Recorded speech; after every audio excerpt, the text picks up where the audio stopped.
Mr. Greedy by Roger Hargreaves. Mr. Greedy liked to eat. In fact, Mr. Greedy loved to eat, and the more he ate, the fatter he became. And the trouble was, the fatter he became, the more hungry he became. And the more hungry he became, the more he ate. And the more he ate, the fatter he became. And so it went on. Mr. Greedy lived in a house that looked rather like himself. It was a roly-poly sort of house. One morning, Mr. Greedy awoke rather early than usual. He'd been dreaming about food, as usual, and that had made him wake up feeling hungry as usual. So Mr. Greedy got up, went downstairs, and ate the most enormous breakfast. This is what Mr. Greedy had for his breakfast. Toast, 2 slices. Cornflakes, 1 packet. Milk, 1 bottle. Sugar, 1 bowlful. Toast, 3 slices. Eggs, 3 boiled. Toast, 4 slices. Butter, 1 dish. Marmalade, 1 pot. When he had finished his enormous breakfast, Mr. Greedy sat back in his chair, smiled a very satisfied smile, and thought, "That was a delicious breakfast." He thought to himself, "Now I wonder what would be nice to have for lunch." He decided in order to work up an appetite for lunch, he would go for a long walk. That morning, Mr. Greedy walked and walked and walked. Then he discovered a cave. "That's funny," he thought. "I don't remember seeing that there before." Mr. Greedy, being a curious sort of fellow, decided to explore. He entered the dark cave. Inside, he discovered some giant steps leading upward. Mr. Greedy, being a curious sort of fellow, decided to climb them. They were very steep and very difficult to climb, but with much huffing and puffing, Mr. Greedy climbed up and up. At the top of the steps, Mr. Greedy came to a door. It was without doubt the biggest door that Mr. Greedy had ever seen, and it wasn't quite shut. Mr. Greedy, being a curious sort of fellow, decided to see what was on the other side of that door. So Mr. Greedy squeezed himself through the crack in the door, and there before him was an amazing sight, the biggest room in the world. The floor was as big as a field. The table in the middle of the floor was as big as a house, and the chairs around it were as high as trees.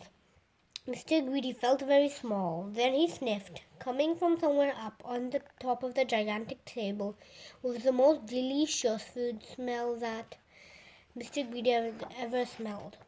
Mr. Greedy sniffed again, and then decided that he must get up onto that table.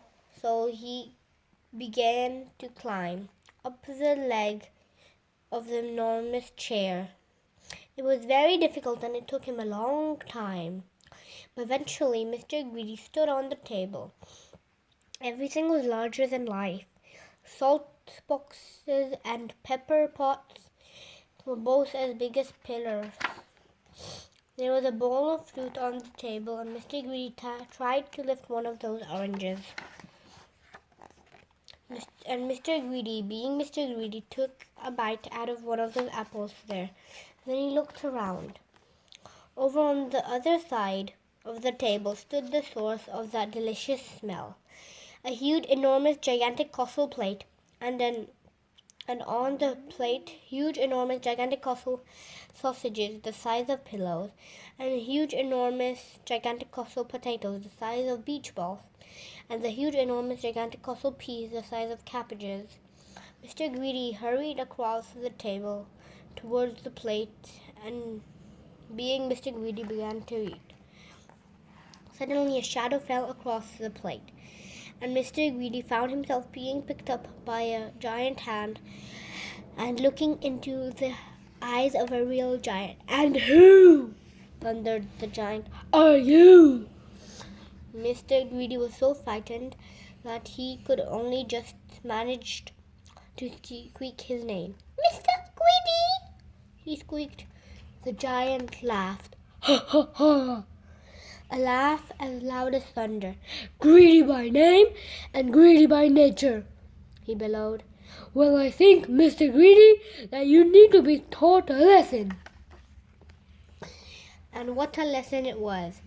The giant made Mr. Greedy eat up everything on that huge, enormous, gigantic colossal plate. When he had finished, Mr. Greedy felt very ill indeed, as if he would burst any moment. Now, said the giant in a much quieter voice, "do you promise never to be greedy again?" "Oh, yes," moaned Mr. Greedy. "I promise." "Very well," said the giant. "Then I'll let you go." Mr. Greedy climbed down from the table and went out through the door, feeling very fat and extremely miserable.